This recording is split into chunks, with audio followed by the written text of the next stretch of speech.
Hey everyone, what is going on? This is the second Facebook Live I've done for Ask the Doc.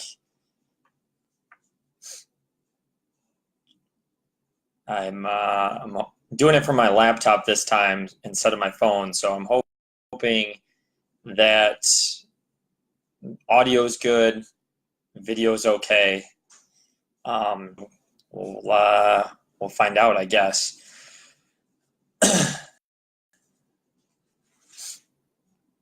gonna wait a minute here.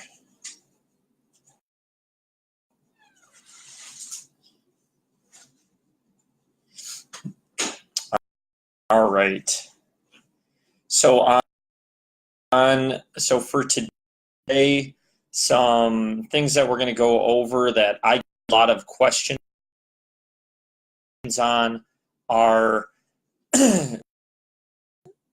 should I get an MRI or imaging, and would it be beneficial in helping a diagnosis or figure out what is going on with my body and my pain, my problems.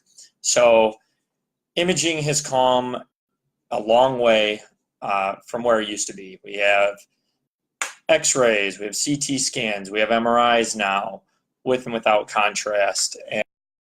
And all of these are useful tools for certain things. So when I usually see people, though, for their back pain, their neck pain, shoulder pain, whatever it may be, some people really want to jump the gun, so to speak, and get an MRI to determine what's going on in there, what's going on in the joint. And that makes sense from the patient's perspective, because if you can see what's going on in the joint, what muscles, if there's any damage there to the tendons or the joint itself, that damage would be the cause of the pain and the symptoms that the people are experiencing. And then you can, from there, figure out how to solve the problem, whether you need surgery or whether you should just go the conservative treatment route. So there's a time and a place for everything. So to catch things like cancer, I think imaging is great, and monitoring that. When I see people, though, a lot of times for musculoskeletal issues, whether it be low back pain or shoulder pain, an MRI and x-ray isn't always necessary. So just so you know, sitting at home, what's the difference between an x-ray, a CT scan, and an MRI? Well, x-rays and CT scans both subject you to radiation, so that can potentially be harmful in the future. MRIs is magnetic resonance imaging, which does not subject you to radiation. So just a little background there. X-rays pick up bony changes. You're not really going to see anything soft tissue related on an x-ray. And CT scans and MRIs you are going to pick up more, you're going to pick up soft tissue, so be able to see muscles and tendons and that kind of thing. With the x-rays, great for identifying and ruling out a fracture. So if you're potentially worried that you broke a bone, an x-ray can be great. CT scans and MRIs can be used to pick up other things, like I mentioned before, cancer, which is one thing. You can also pick up any potential tears. They're more sensitive than an x-ray, and an MRI is more sensitive than a CT scan. So you will pick up those things. However, after saying that, you also need to know that in recent research, pain does not always equate to tissue damage. So why do I mention that? Because your pain that you're experiencing often does not relate to any findings on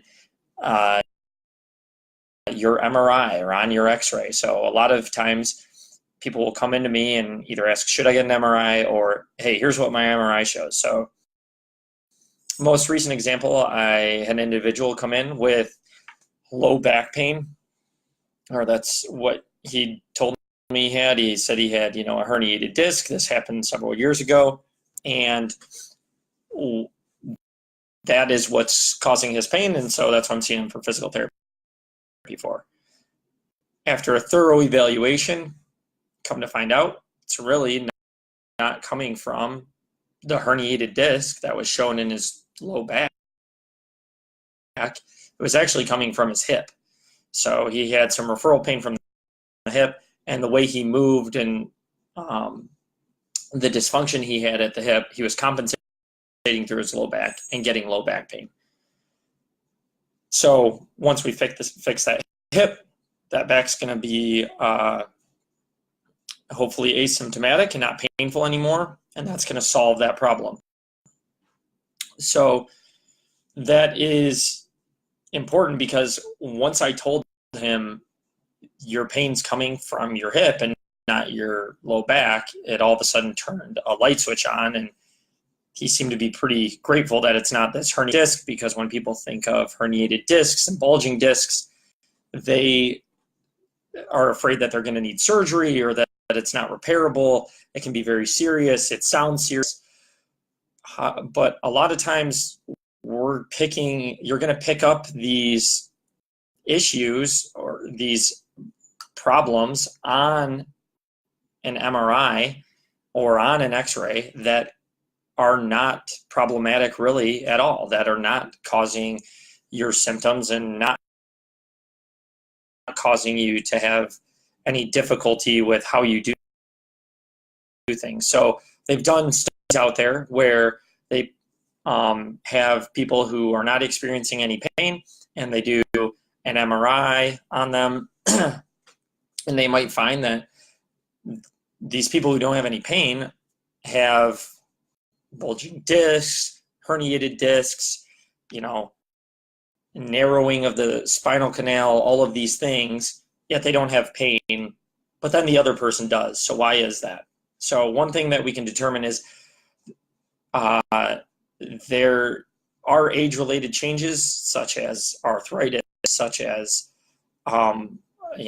degenerative disc disease. All of this can be a normal part of the aging process, but it doesn't necessarily mean it's going to impact our function or cause us any dysfunction. There is no relation between imaging and between tissue damage. So this is all very important. And the reason I educate people on this all day is that they also show, if you educate people on pain and pain science and where their pain is coming from, simply by talking to them and going through what it is that's causing them pain, that it is from their brain and their central nervous system, that can cause you can have up to a 30% reduction in symptoms simply by explaining to them that the brain is what causes us pain. When our body feels threatened, that is what can cause pain and where pain is coming from. Now, there's a ton of different factors, and we can delve into pain science a lot more, but the main point of this was to focus on, do you need an MRI? Do you need an X-ray? Do you need any imaging? And the answer is not necessarily. So an MRI, I tell people, is a $1,500 selfie. It does not mean that that's gonna be the cause of your symptoms. And really, you should go through your conservative treatment options. Seek out a physical therapist before you go and get that MRI, unless you are worried about something a lot more serious and you need to rule that out first. Then absolutely go get an MRI. But if you're having low back pain and your first option is to go get an MRI, I would disagree with that. You really need to go, especially if you're able to change that pain. If something makes it better or worse, you need to go seek a healthcare professional's opinion, especially a physical therapist, or even if you want to go into orthopedic and orthopod, someone who knows the musculoskeletal system well, and especially someone who knows pain well and pain science. You need to seek out them before you go and spend all of that money on an MRI. Studies also show that if you're getting physical therapy first, you're actually going to save a significant amount of money versus getting an MRI first and blowing $1,500. So that is definitely the main thing that I wanted to hit on today, that I get a lot of questions about. If you have any questions that you want to ask me, go ahead